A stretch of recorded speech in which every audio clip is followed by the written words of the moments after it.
Kita lanjutkan untuk segmen kedua, untuk pendalaman dan juga akan ada satu mahasiswa yang boleh bertanya kepada narasumber yang ada di depan. Boleh angkat tangan yang ingin bertanya? Saya pilih yang paling pojok di belakang, boleh maju ke depan. Tampaknya semangat sekali Pak Karni untuk bertanya nantinya. Saya langsung serahkan segmen berikutnya ke Pak Karni Ilyas, nanti ada satu penanya dari mahasiswa ya Pak. Nama saya Hafsa dari Fakultas Hukum. Pertanyaannya, apakah hukum di Indonesia sebenarnya bisa lepas dari kepentingan politik atau justru karena hukum itu sendiri merupakan produk politik sehingga partai politik pun terlalu banyak ikut campur dalam penegakannya?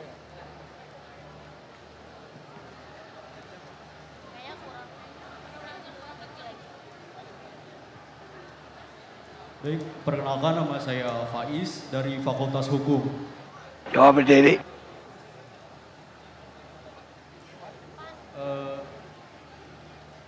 Baik, saya memang terlahir setelah reformasi 98 berkumandang.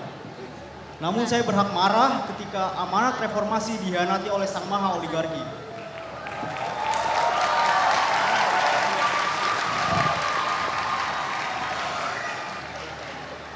Setelah reformasi, kita mendapatkan sebuah kebebasan, yaitu kebebasan berekspresi dan berpikir.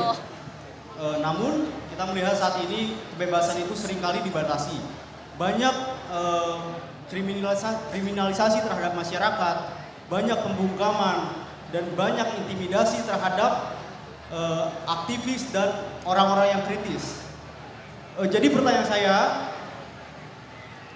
apakah kita sekarang masih ada dalam rezim Orde Baru atau kita sedang dalam cengkraman rezim Orde paling baru dengan wajah yang baru? Terima kasih. Hidup mahasiswa! Pertanyaannya untuk siapa? Pertanyaan untuk siapa?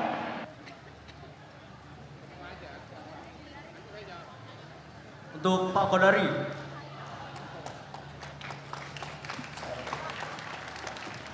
Silakan. Baik, terima kasih Pak Karni. Assalamualaikum warahmatullahi wabarakatuh. Selamat siang, salam sejahtera untuk kita semua. Pak Maman, Pak Rektor, Pak Karni dan teman-teman sekalian. Saya berterima kasih karena diundang ke kampus Trisakti pada hari ini. Saya nostalgia sedikit, saya menjadi mahasiswa tahun 92-97. Pada waktu itu, dua universitas terbesar di Jakarta namanya Trisakti dan Universitas Indonesia.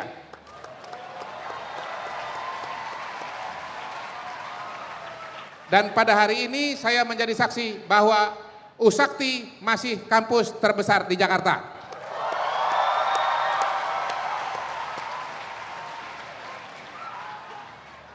Gede banget. Dan saya sekarang mengerti kenapa Maman Abdurrahman bisa jadi presiden mahasiswa Trisakti. Orangnya ganteng, pinter dan pintar orasi.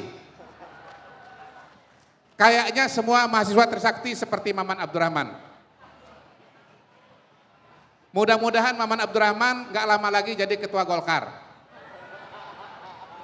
Di atas 5 tahun. Karena kalau di bawah 5 tahun ketemu Ketum Bahlil. Ya. Jadi begini adik-adik sekalian.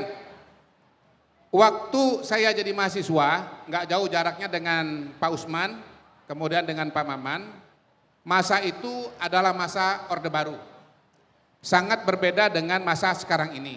Tadi kan adik nanya, ini masa yang namanya apa? Gitu.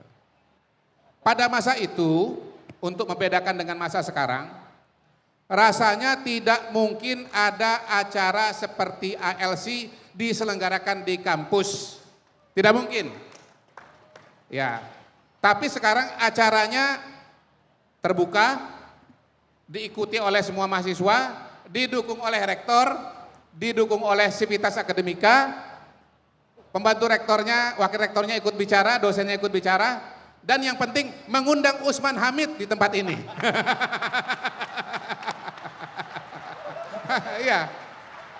Iya. Pada masa itu, ya, tokoh-tokoh kritis seperti Pak Usman Hamid itu tidak mungkin tampil di kampus-kampus.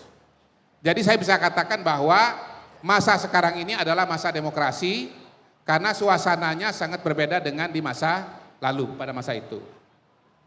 Kemudian pada masa itu adik-adik sekalian, kalau mau punya atau mau mempublikasikan televisi, mendirikan televisi, Bang Karni ya, bikin radio, menerbitkan koran atau majalah, harus punya yang namanya surat izin usaha penerbitan. Sekarang yang namanya surat izin usaha penerbitan sudah tidak perlu lagi.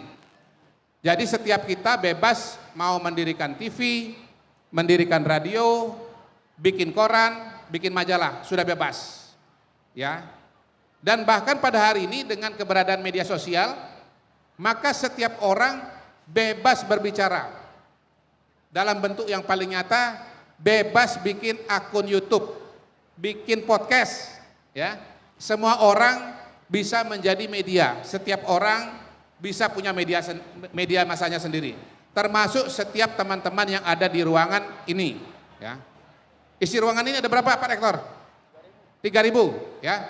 Kalau setiap orang di ruangan ini bikin channel, ini bisa muncul 3.000 podcast seketika pada hari ini, ya. Sesuatu yang tidak mungkin terbayang di masa lalu. Nah, beda yang lain teman-teman sekalian, ya. Kalau dulu tidak ada yang namanya media sosial. Yang ada hanya media massa. Nah, sekarang ini media sosial ada macam-macam. Ada X, setiap orang bisa menulis. Ada Instagram, setiap orang bisa pasang foto. Ada TikTok, setiap orang bisa pasang video. Ada YouTube, orang bisa wawancara, bisa dialog, bisa ngomong, ya. Sampai teller juga bisa, nggak dibatasi oleh durasi, ya, dan free. Malah bisa dapat uang kalau bisa monetisasi, ya. Zaman dulu kalau mau publikasi, mau bikin TV, bikin radio, cetak koran, harus punya modal, harus punya uang, ya. Harus mendirikan TV, ada karyawannya, ada gajinya, ada biaya produksinya. Sekarang sudah nggak ada lagi. Tetapi media massa punya suatu mekanisme kerja yang namanya jurnalisme. Nggak bisa sembarangan. Di situ ada prinsip-prinsip yang mengatur bagaimana pemberitaan itu dikeluarkan.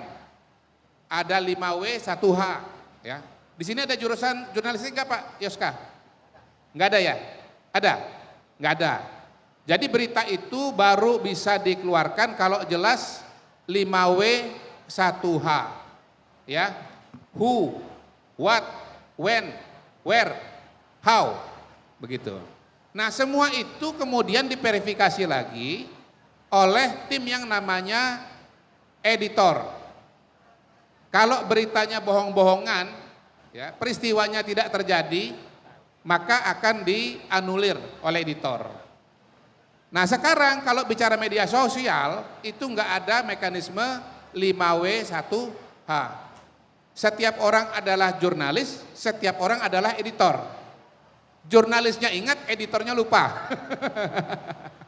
Sehingga ya akhirnya muncullah produk-produk yang namanya fitnah, hoax, kabar palsu, informasi palsu. Tidak pernah terjadi seolah-olah terjadi. Ya. Muncul lagi era berikutnya yang namanya AI. Ya, kemarin belum lama beredar video, ada Menteri Keuangan, beliau mengatakan dalam video tersebut bahwa guru adalah beban. Seolah-olah benar ngomong, ada videonya. Tapi apakah video itu benar atau tidak? Benar atau tidak teman-teman? Tidak, tidak benar. Karena itu yang produksi adalah AI, yang sering disebut sebagai deepfake. Jadi ya teman-teman sekalian, mahasiswa zaman sekarang, Gen Z zaman sekarang harus ekstra hati-hati.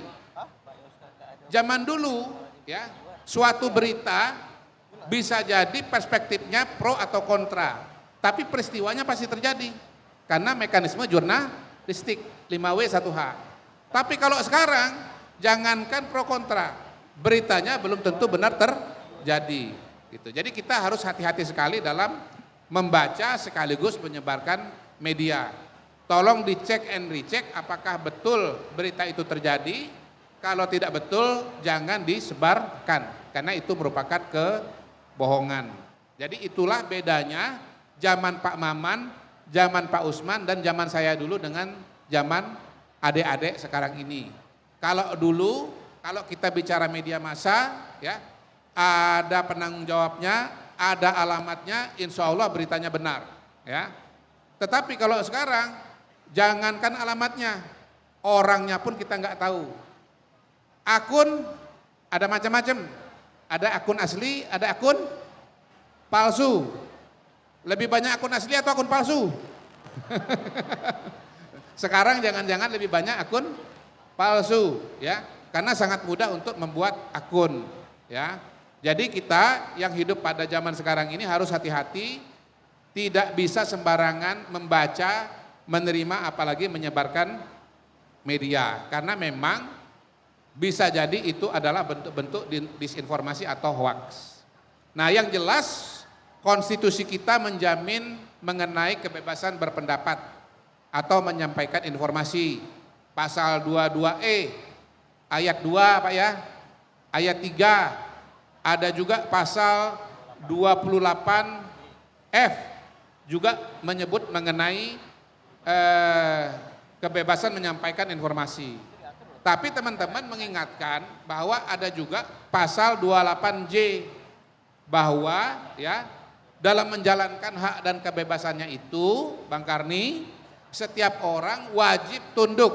Saya garis bawahi ya, wajib tunduk kepada pembatasan yang ditetapkan oleh undang-undang. Nah, pada hari ini ada macam-macam undang-undang nih, Dek, yang berkaitan atau mengatur tentang kebebasan bicara. Ada undang-undang kebebasan menyatakan atau kemerdekaan menyampaikan pendapat di depan umum tahun 98. Ada undang-undang tentang pers tahun 99. Ada undang-undang tentang informasi dan transaksi elektronik, ya. Nah, semua itu mengatur tentang batasan-batasan yang diberikan dalam menyampaikan pendapat atau menyampaikan informasi. Sekedar ilustrasi, saya buka nih undang-undang kemerdekaan menyampaikan pendapat. Ada pasal 6 yang bunyinya begini, warga negara yang menyampaikan pendapat di muka umum berkewajiban dan bertanggung jawab untuk 1. Menghormati hak-hak dan kebebasan orang lain. B. Menghormati aturan moral yang diakui umum. Jadi nggak bisa sembarang-sembarang maki-maki, ya, melanggar norma, ya Pak Maman ya, nggak bisa. C. Menaati hukum dan ketentuan peraturan perundang-undangan yang berlaku. D. Menjaga dan menghormati keamanan dan ketertiban umum. E. Menjaga keutuhan persatuan dan kesatuan bangsa. Nah, yang mengatakan ini bukan Kodari. Yang mengatakan ini adalah undang-undang yang merupakan turunan dari undang-undang dasar. Jadi teman-teman, kita berbahagia karena kita punya kebebasan berpendapat, kebebasan menyampaikan informasi, tapi kita harus sadar juga sebagai warga negara, sebagai citizen kita punya batasan-batasan yang juga diatur oleh konstitusi itu sendiri dan diatur oleh undang-undang. Apalagi kita sekarang hidup di dunia media sosial, ya, di mana ada banyak akun yang sulit diverifikasi, yang menyebarkan berbagai macam informasi yang belum tentu benar, ya. Sederhananya begini deh, kalau mau tahu informasi itu benar atau tidak, jangan lihat ke medsos, tapi lihat ke media massa. Contohnya TV One, contohnya ALC. Nah, itu sumber informasi yang terpercaya. Jangan ke medsos ya, lihat TV One, lihat ALC. Gitu.